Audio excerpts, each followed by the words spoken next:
নমস্কাৰ সকলোকে ষ্টাডি মেটেৰিয়েলছৰ নতুন এটা ভিডিঅ'লৈ আপোনালোকক পুনৰবাৰ স্বাগতম জনাইছোঁ। আজি আমি ডিছকাছ কৰিবলৈ লৈছোঁ ভাৰতীয় অৰ্থনীতিৰ ওপৰত। ভাৰতীয় অৰ্থনীতিৰ ওপৰত আজি কেইটামান MCQ হিচাপত মই কুৱেশ্যন লৈ আনিছোঁ। আপোনালোকে ভিডিঅ'টো একেবাৰে শেষলৈকে চাব আৰু যদি চেনেলটোলৈ নতুনকৈ আহিছে তেন্তে আপোনালোকে চেনেলটো ছাবস্ক্ৰাইব কৰি থ'বলৈ নাপাহৰিব, যাতে আপোনালোকে মোক কোনো ধৰণৰ ভিডিঅ' মিছ নকৰে। ঠিক আছে তেন্তে আহক আজি ভিডিঅ'টো আৰম্ভ কৰোঁ।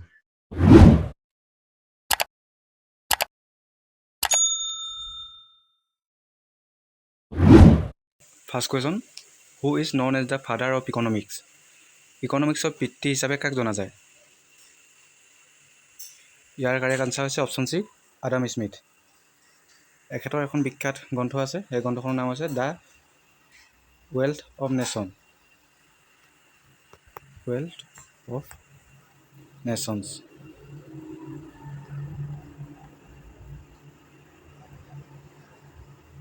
এইটো মনত থ'ব, ইম্পৰ্টেণ্ট হয় এখন গ্ৰন্থখন। বাকী অপশ্যনত দেখিছে নহয় কাৰ্ল মাৰ্কছ। এখেতৰ দুখন বিখ্যাত গ্ৰন্থ আছে, গ্ৰন্থকেইখনৰ নামটো আপোনালোকে মনত থ'ব। এখন হৈছে does capital,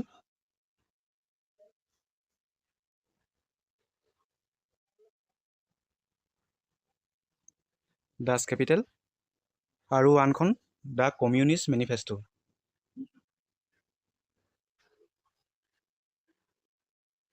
communist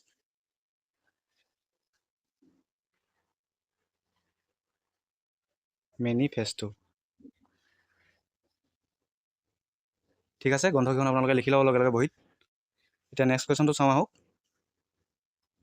which sector includes agriculture? Correct answer হৈছে option A, primary sector. Primary sector বা প্ৰাথমিক খণ্ডত সাধাৰণতে কৃষি, পশুপালন, মাছ ধৰা ইত্যাদিবোৰ প্ৰত্যক্ষভাৱে যিবোৰ আহৰণ কৰা হয় সেইবোৰক সামৰি লোৱা হয় প্ৰাথমিক খণ্ডত। বাকী ছেকেণ্ডেৰী ছেক্টৰ বা গৌণ খণ্ডক সাধাৰণতে কেঁচা মালসমূহ ইয়াত প্ৰক্ৰিয়াকৰণ কৰা হয়, যেনে শস্যক খাদ্য সামগ্ৰীলৈ ৰূপান্তৰ কৰা বা আঁহৰ পৰা কাপোৰ সৃষ্টি কৰা, প্ৰস্তুত কৰা, তেনেকুৱা ধৰণৰ। আৰু টাৰ্চিয়াৰী ছেক্টৰত বা তৃতীয় পৰ্যায়ৰ খণ্ডত সাধাৰণতে কৃষি সামগ্ৰী পৰিবহণ, সংৰক্ষণ বা বেংকিং ছাৰ্ভিচ এনেকুৱাবোৰ সেৱা সোমাই যায় ইয়াত টাৰ্চিয়াৰী ছেক্টৰত। এনেকৈ তিনিটা ছেক্টৰ আছে এগ্ৰিকালচাৰৰ, আপোনালোকে এইখিনি এবাৰ ভালদৰে চাই ল'ব। ঠিক আছে, এতিয়া পিছৰ কুৱেশ্যনটো চাওক। Match the following Indian prime minister with the 5 year plans. List 1ত আছে প্ৰাইম মিনিষ্টাৰ, লিষ্ট 2ত আছে 5 year প্লেন। এতিয়া কোনজন প্ৰাইম মিনিষ্টাৰ শাসনকালত কোনটো 5 year প্লেন চলি আছিলে সেইটো মতে মিলাব দিছে, এইটো আপোনালোকে এবাৰ চাই লওক। আমি সকলোৱে জানো ফাৰ্ষ্ট 5 year প্লেন চলিছিলে 1951 পৰা। 5 year প্লেন মানে 5 বছৰ নহয় জানো, গতিকে 1951 পৰা 1956লৈকে আছিলে ফাৰ্ষ্ট 5 year প্লেন। তাৰপিছত ছেকেণ্ড 5 year প্লেন আছিলে 1956 পৰা 5 বছৰ যোগ কৰক, তেন্তে হ'ব 1961। 1956 পৰা 1961 সময়ছোৱাত দ্বিতীয় পঞ্চবাৰ্ষিক যোজনা চলি আছিলে। আৰু থাৰ্ড 5 year প্লেন চলিছিলে 1961 পৰা 1966লৈকে। আৰু এই গোটেইকেইটা 5 year প্লেনৰ টাইমত ভাৰতৰ PM হৈছিলে আমাৰ জৱাহৰলাল নেহৰু, গতিকে 1 to A লগত মিলিব। তাৰপিছত মনমোহন সিং আছিলে যেতিয়া আমাৰ 11 5 year প্লেন ৰানিং হৈছিলে, সেই সময়ত আমাৰ ভাৰতৰ PM আছিলে মনমোহন সিং। আৰু 10 5 year প্লেনৰ সময়ত PM আছিলে অটল বিহাৰী বাজপেয়ী। আশা কৰোঁ এইখিনি আপোনালোকে বুজি পালে। বুজি নাপালে আপোনালোকে পুনৰবাৰ ভিডিঅ'টো ৰিপিট কৰি চাই ল'ব। ঠিক আছে তেন্তে এতিয়া পিছৰ কুৱেশ্যনটো চাওক। Which is the formula for per capita income? Per capita income উলিওৱাৰ ফৰ্মুলাটো কি হয় আপোনালোকক সুধিছে কুৱেশ্যনটোত। গতিকে ইয়াৰ কাৰেক্ট আনচাৰটো হ'ব option A, national income divided by total population. National income যিমান তাক টোটেল পপুলেশ্যনে ডিভাইড কৰিলে পাৰ কেপিটা ইনকম বা PCI পোৱা যায়। ফৰ্মুলাটো আপোনালোকে মনত থ'ব, এক্সামত সুধিব পাৰে এইটো। ঠিক আছে, পিছৰ কুৱেশ্যনটো চাওক। What is নেশ্যনেলাইজেশ্যন? ৰাষ্ট্ৰীয়কৰণ মানে কি কুৱেশ্যনটোত সেইটো সুধিছে। সাধাৰণতে প্ৰাইভেট ছেক্টৰ প্ৰপাৰ্টিক পাব্লিক ছেক্টৰ প্ৰপাৰ্টিলৈ ট্ৰান্সফাৰ কৰাকে ৰাষ্ট্ৰীয়কৰণ কৰা বুলি কোৱা হয়। গতিকে correct answer option B, transferring private sector property to the public sector. এতিয়া পিছৰ কুৱেশ্যনটো চাওক। Which sector has the highest contribution to India's GDP? ভাৰতৰ GDPত কোনটো ছেক্টৰে আটাইতকৈ বেছি কণ্ট্ৰিবিউশ্যন আগবঢ়ায় কুৱেশ্যনটো সুধিছে এইটো। ভাৰতৰ GDPত প্ৰায় 55% কণ্ট্ৰিবিউশ্যন টাৰ্চিয়াৰী ছেক্টৰটোৱে আগবঢ়ায়। গতিকে ইয়াৰ কাৰেক্ট আনচাৰ হৈছে অপশ্যন ডি, টাৰ্চিয়াৰী ছেক্টৰ। আৰু আটাইতকৈ কম কণ্ট্ৰিবিউশ্যন আগবঢ়ায় প্ৰাইমেৰী ছেক্টৰে। টাৰ্চিয়াৰী ছেক্টৰ আন এটা নাম আছে, আপোনালোকে এইটো মনত থ'ব, মষ্ট ইম্পৰ্টেণ্ট হয়, ছাৰ্ভিচ ছেক্টৰ। টাৰ্চিয়াৰী ছেক্টৰত ছাৰ্ভিচ ছেক্টৰ নামেৰে জনা যায়, ছাৰ্ভিচ ছেক্টৰ। ঠিক আছে, কথাখিনি বুজি পালে? এতিয়া পিছৰ কুৱেশ্যনটো চাওক। What type of ownership is found in a mix economy? মিশ্ৰ অৰ্থনীতিত সাধাৰণতে কেনেকুৱা ধৰণৰ অ'নাৰশ্বিপ দেখিবলৈ পোৱা যায়? মিক্স ইকনমি আপোনালোকে নামটো শুনিয়ে হয়তো ধৰিব পাৰিছে, both government and private, option C correct. আৰু আমাৰ ভাৰতৰ অৰ্থনৈতিক ব্যৱস্থাটো মিশ্ৰ অৰ্থনৈতিক ব্যৱস্থা, আপোনালোকে মনত থ'ব, এক্সামত সোধে। Who calculates the national income in India? ভাৰতৰ নেশ্যনেল ইনকম তলৰ কোনটোৱে কেলকুলেট কৰে সেইটো সুধিছে। কাৰেক্ট আনচাৰ হৈছে option C, national statistical office. Which 5 year plan is also' known as Gadgil Yojana? Gadgil Yojana হিচাপে কোনটো 5 year প্লেনক জনা যায়? ইয়াৰ কাৰেক্ট আনচাৰ হৈছে option B, third 5 year plan. Third 5 year plan কেতিয়ালৈকে ৰানিঙত আছিলে, মই অলপ আগত কৈছিলোঁ আপোনালোকক, 1961 পৰা 1966লৈকে আছিলে।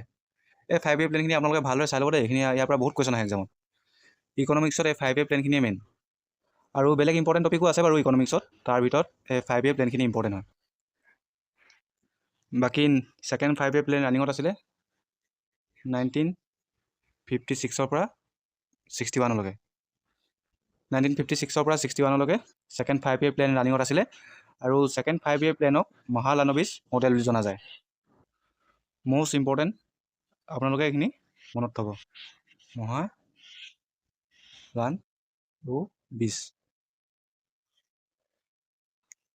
মহালানবিছ মডেল।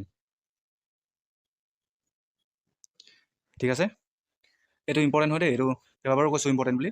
বাকী ফাৰ্ষ্ট 5 year প্লেনক কি নামে জনা যায় আমি অলপ পিছত ডিছকাছ কৰিম, গতিকে আপোনালোকে ভালদৰে ভিডিঅ'টো চাই যাব। Which of the following year NDC was set up? National development council কেতিয়া ছেট আপ কৰা হৈছিলে, কুৱেশ্যনটো সুধিছে এইটো। ইয়াৰ কাৰেক্ট আনচাৰ হ'ব অপশ্যন চি, 1952। লগতে আপোনালোকে প্লেনিং কমিশ্যন কেতিয়া ছেট আপ হৈছিলে সেইটো চাই থ'ব। প্লেনিং কমিশ্যন ছেট আপ হৈছিলে 15 মাৰ্চ 1950। এইটো ইম্পৰ্টেণ্ট হয় দেই, কেইবাবাৰ এক্সামত আহিছে। আৰু প্লেনিং কমিশ্যনৰ ফাৰ্ষ্ট চেয়াৰমেন আছিলে সেই সময়ৰ PM জৱাহৰলাল নেহৰু। বাকী প্লেনিং কমিশ্যনক নৰেন্দ্ৰ মোদী চৰকাৰে 2014ত ডিছল্ভ কৰি দিয়ে, আৰু প্লেনিং কমিশ্যনৰ ঠাইত ৰিপ্লেচ কৰা হয় নীতি আয়োগ। নীতি আয়োগৰ দ্বাৰা প্লেনিং কমিশ্যন ৰিপ্লেচ কৰা হয়। আৰু নীতি আয়োগ কেতিয়া ফৰ্ম হৈছিলে মই আগতে এবাৰ কৈছোঁ আপোনালোকক যোৱা ভিডিঅ'টোত, নীতি আয়োগ ফৰ্ম হৈছিলে 2015ত। গোটেই বস্তুখিনি বুজি পালে? এতিয়া পিছৰ কুৱেশ্যনটো চাওক। Which 5 year plan in India was based on the Harrod Domar model? কোনটো 5 year প্লেন হেৰড ডমাৰ মডেলৰ ওপৰত বেছ আছিলে, কুৱেশ্যনটোত তাকে সোধা হৈছে। ইয়াৰ কাৰেক্ট আনচাৰ হৈছে option B, first 5 year plan. First 5 year প্লেনক হেৰড ডমাৰ মডেল বুলি কোৱা হয়। ছেকেণ্ড 5 year প্লেনক মই অলপ আগতে কৈছিলোঁ মহালানবিছ মডেল, আৰু থাৰ্ড 5 year প্লেনক গাডগিল য়োজনা বুলি কোৱা হয়।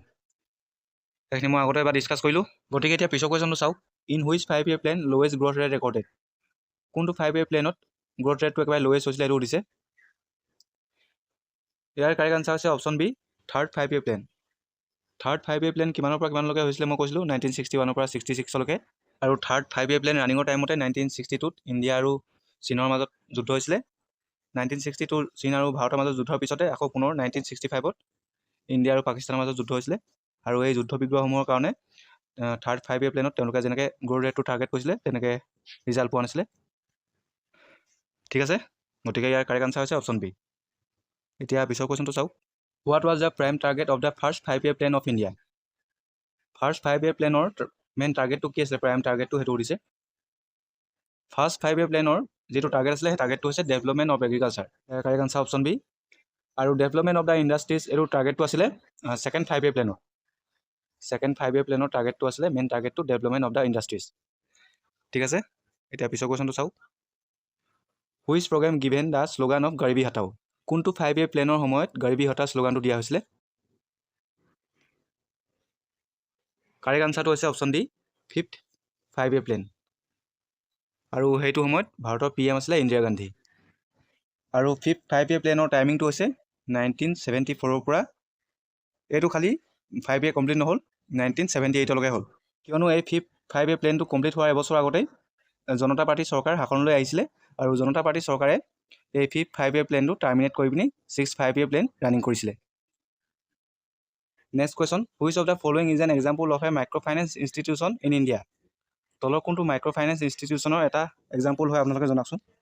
মাইক্ৰ' ফাইনেন্স ইনষ্টিটিউশ্যন মানে হৈছে দুখীয়া শ্ৰেণীৰ লোকসকলক যিয়ে সৰু সুৰা লোন প্ৰভাইড কৰে তাকে মাইক্ৰ' ফাইনেন্স ইনষ্টিটিউশ্যন বুলি কোৱা হয়। আমি সকলোৱে জানো ষ্টেট বেংক অফ ইণ্ডিয়া হৈছে কমাৰ্চিয়েল বেংক আৰু ICICI আৰু HDFC বেংক হৈছে প্ৰাইভেট বেংক। গতিকে ইয়াৰ কাৰেক্ট আনচাৰ হৈছে option B, Bandhan bank. Bandhan bank হৈছে ভাৰতৰ মাইক্ৰ' ফাইনেন্স ইনষ্টিটিউশ্যনৰ example. Next question, which of the following is Asia's first stock exchange? তলৰ কোনটো এছিয়াৰ ফাৰ্ষ্ট ষ্টক এক্সচেঞ্জ হয় সেইটো সুধিছে কুৱেশ্যন। ইয়াৰ কাৰেক্ট আনচাৰ হৈছে option C, Bombay stock exchange. এতিয়া বম্বে ষ্টক এক্সচেঞ্জৰ বিষয়ে অলপমান চাই লওক। এষ্টাব্লিছ হৈছিলে 1875। It is the oldest stock exchange in Asia. আৰু ভাৰতৰ দুটা ষ্টক এক্সচেঞ্জ আছে, এটা হৈছে বম্বে ষ্টক এক্সচেঞ্জ আৰু আনটো হৈছে নেশ্যনেল ষ্টক এক্সচেঞ্জ। আৰু নেশ্যনেল ষ্টক এক্সচেঞ্জ হৈছে 5th largest stock exchange in the world. পিছৰ কুৱেশ্যনটো চাওঁ আহক। Next question, NABARD is associated with the development of? NABARD কিহৰ ডেভেলপমেণ্টৰ লগত জড়িত এইটো সুধিছে। যদি আপোনালোকে ইয়াৰ ফুল মিনিংটো জানে তেন্তে ইয়াৰ আনচাৰটো নিশ্চয় গম পাব। ইয়াৰ কাৰেক্ট আনচাৰ হৈছে option A, the agricultural sector and rural areas. এতিয়া মই নাবাৰ্ডৰ বিষয়ে অলপমান লিখি থৈছোঁ, চাই লওক। নাবাৰ্ডৰ ফুল ফৰ্মটো হৈছে national bank for agriculture and rural development. এতিয়া ফৰ্ম হৈছিলে 12 জুলাই 1982 আৰু হেডকোৱাৰ্টাৰটো ক'ত আছে এইটো ইম্পৰ্টেণ্ট, মহাৰাষ্ট্ৰ আছে, মহাৰাষ্ট্ৰৰ মুম্বাইত। আৰু প্ৰেজেণ্ট চেয়াৰমেন হৈছে শ্ৰী সাজি কেভি। গোটেইখিনি আপোনালোকে নোট কৰি ল'ব, ঠিক আছে। আৰু কুৱেশ্যন নাই, এইখিনি আছিলে। যিসকলে ভিডিঅ'টো লাষ্টলৈকে চালে তেওঁলোকক অশেষ ধন্যবাদ। আপোনালোকে যিমান পাৰে চেনেলটো শ্বেয়াৰ কৰক আৰু নতুনকৈ অহাসকলে চেনেলটো ছাবস্ক্ৰাইব কৰি ৰাখক। আৰু বহুতো ভিডিঅ' আহি আছে, গতিকে আপোনালোকে ভিডিঅ'সমূহ মিছ নকৰিব। ঠিক আছে তেন্তে আকৌ পুনৰ নতুন এটা ভিডিঅ'ত লগ পাম। আজিলৈ ইমানেই, ধন্যবাদ।